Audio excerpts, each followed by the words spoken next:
এক আল্লাহর বান্দা বড় গরিব মানুষ, অসহায় মানুষের কাজ করে দিন আনে দিন খায়। কাজ করলে ঘরের চুলায় আগুন জ্বলে, কাজ না করলে ঘরের চুলায় আগুন জ্বলে না। ওই আল্লাহর বান্দা প্রতিদিন কাজ করে সন্ধ্যাবেলা টাকা নিয়ে বাজারে যায়, কিছু বাজার করে ঘরে আসে, কোন রকম সংসার চালায়। আজ বাজারে গিয়ে একটা আওয়াজ শুনি, আমার আল্লাহর কালাম পাওয়া যায়, আল্লাহর কোরআন পাওয়া যায়। এটা যদি ঘরে রাইখা দেও, ঘরের মধ্যে অনেক বরকত হবে।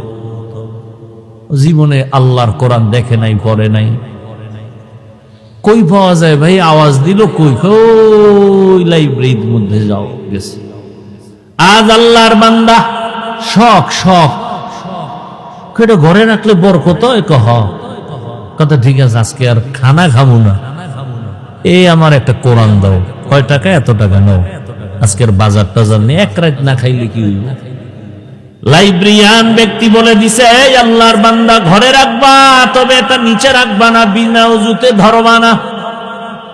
আল্লাহর বান্দা কোরআনটা লাইব্রেরি থেকে নিয়ে ডাইরেক্ট বাড়ি চলে গেল রাতের বেলা। বিবি আবার অপেক্ষায় আছে, বাজার করে আনবে, রান্না করবো, খাবো। আমি এখন ঘরের দরজায় গিয়ে যদি বলি কিছু আনতে পারি নাই, দেখে যদি তো মেজাজ গরম হবে। আগের থেকে সিগন্যাল দিছে, এই ম্যাডাম বাঁকা টাকা হইও না, আজকে কিন্তু খাওন দাও না, নিন একটা বরকত নিয়েছ। মহিলারা তো বরকতের আরো ভাগল। কি বরকত? বলে আল্লাহর কালাম। ঘরের মধ্যে গিয়া বলে এটা বিনা অজুতে ধরা যাবে না, নিচু জায়গায় রাখা যাবে না, ঘরের মধ্যে এটা রাখতে পারলে অনেক বরকত হবে। তাই এমন একটা জিনিস যেটা দেখলে সওয়াব, পড়লে সওয়াব, ধরলে সওয়াব, জিডার আওয়াজটা কানের মধ্যে লাগলেও সওয়াব, দিলটা শান্ত হয়ে যায়। সারাদিন আবু জাহাল নবীরে গালি দেয়, আর রাতের আধারে গোপনে গিয়া আমার নবীর জবান মুবারকের তেলাওয়াত গোপনে গোপনে শুনে। আল্লাহর কালাম ঘরের মধ্যে নিয়া স্ত্রী বলে, ভালো একটা জিনিস আনছো, তবে অন্তরে ভয়, এটা তো উঁচা জায়গায় রাখতে হবে। আমরা তো বড় গরিব মানুষ, উঁচা জায়গাও নাই, ছোট একটা ঝুপড়ি ঘর, এখানে এই জিনিসটা রাখার মতো কায়দাই নেই। বিবি দিনদার স্বামীরে পরামর্শ দেয়, পেরেশানি দূর করে দেয়। আর আমগো আম্মা জানেরা পেরেশানি খেলি বাড়ায়, হুদা জায়গায় একটা টেলিফোন করে একটা পেরেশানি দিয়ে রাখে। আল্লাহর বান্দি বলে, দরকার নাই, বেয়াদবির থেকে বেঁচে থাকি, কাল সকাল বেলা না হয়, এখন পারলে ফিরাইয়া দাও। এখন পারবো না, কালকে দিতে হবে। কয় এটা ফেরত দিয়ে সঙ্গ করে রাখা যাবে না, রাখার জায়গা নেই, তাই হুদা এটা নিয়ে একটা বড় তলে ভরুম, এটা দিও। আচ্ছা ঠিক আছে, কালকে দিব, আজকে কি করা যায়? আজ রাতটা তো অন্তত রাখতে হবে। কেমনে রাখবো? কোরআন এটা উঁচু জায়গায় রাখতে হবে, রাখার জায়গা নাই। কি করা যায়? আল্লাহর বান্দি, ঈমানওয়ালা বান্দি, দ্বীনের মুহাব্বত ওয়ালা বান্দি ডাক দিয়া কয়, স্বামী আমার, আমি একটা পরামর্শ দেই, দেখেন হয়নি কি?